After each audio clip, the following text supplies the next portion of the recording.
Assalamualaikum sahabat. Salam bahagia selalu, semoga Allah Subhanahu wa Ta'ala selalu merahmati kita semua. Bertemu lagi di channel Saksi Mata Mereka. Anas bin Malik, salah satu sahabat Rasulullah yang juga pernah menjadi pembantunya, mengisahkan, kami sedang duduk bersama Rasulullah Sallallahu Alaihi Wasallam. Ia bersabda, sebentar lagi akan muncul di hadapan kalian seorang penduduk surga. Baru saja Rasulullah diam dari sabdanya, tampak seorang sahabat Ansor datang, jenggotnya masih basah terkena bekas air wudhu, terlihat tangan kirinya sedang menenteng kedua sendal yang ia punya. Esok harinya Nabi Muhammad Sallallahu Alaihi Wasallam kembali mengatakan satu hal yang sama persis dengan yang kemarin. Dan muncul kembali orang dan ciri-ciri yang sama seperti kemarin. Hal yang sama persis seperti ini kembali berulang hingga pada hari yang ketiga.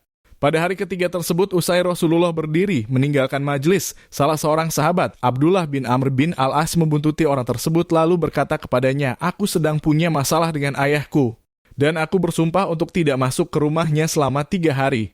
Bolehkah aku menginap di rumahmu sampai 3 hari? Oh, silahkan. Jawab lelaki yang dipastikan Rasulullah akan masuk surga ini. Abdullah bin Amr bin Al-As kemudian menginap di rumah lelaki tersebut selama 3 malam. Ia sama sekali tidak melihat sang tuan rumah mengerjakan sholat malam. Hanya saja, jika ia sedang terjaga di malam hari dan berbolak-balik di tempat tidur, maka ia hanya tampak berzikir kepada Allah dan bertakbir sampai ia bangun untuk menjalankan ibadah sholat subuh. Dalam kisah yang disampaikan Abdullah, ia menyebutkan tidak ada yang istimewa dari lelaki tadi. Hanya saja aku tidak pernah mendengarnya mengatakan apapun kecuali dengan ucapan yang baik, dan saat berlalu 3 hari, kenang Abdullah, hampir saja aku meremehkan kegiatan yang dilakukan seorang Ansor tadi. Maka aku pun terus terang berkata kepadanya, wahai hamba Allah, dalam kurung Fulan, sesungguhnya antara aku dan ayahku tidak ada masalah, apalagi hingga boykot tidak sama sekali. Tapi aku mendengar Rasulullah Sallallahu Alaihi Wasallam berkata hingga sebanyak 3 kali akan muncul di hadapan kalian seorang penduduk surga, lantas engkaulah yang tiba-tiba datang. Hal itu mendorong aku untuk menginap bersamamu supaya aku bisa melihat apa saja amalanmu. Dengan begitu aku bisa menirunya. Namun aku justru tidak melihat dirimu melakukan banyak beramal.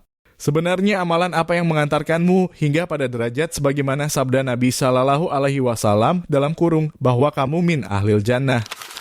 Lelaki ini menjawab, tidak ada yang istimewa kecuali amalanku yang sebagaimana telah kamu lihat dalam hadis tersebut.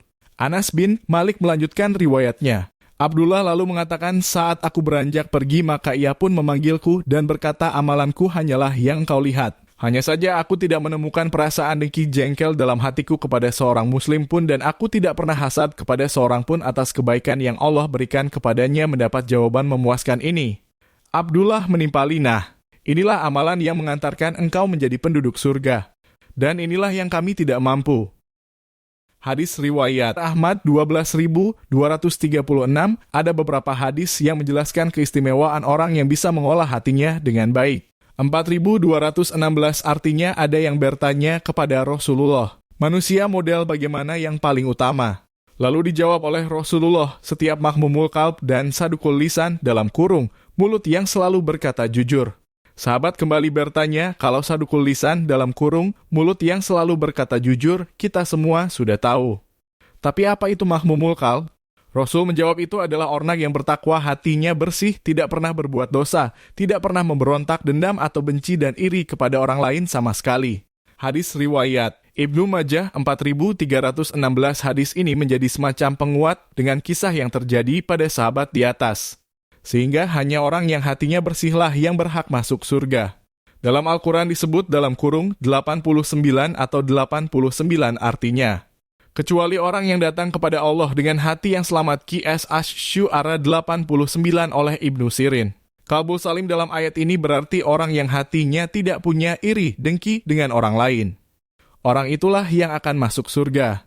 Begitu pula pada ayat lain, ciri-ciri ahli surga adalah mereka yang telah diangkat sifat iri dan benci dari hati mereka. Allah Ta'ala bersabda, 47-47, dan kami lenyapkan segala rasa dendam yang berada dalam hati mereka. Sedang mereka merasa bersaudara oleh karena itu. Barang siapa ingin menduduki surga, sejak di dunia perlu melakukan sifat-sifat yang dimiliki oleh ahli surga.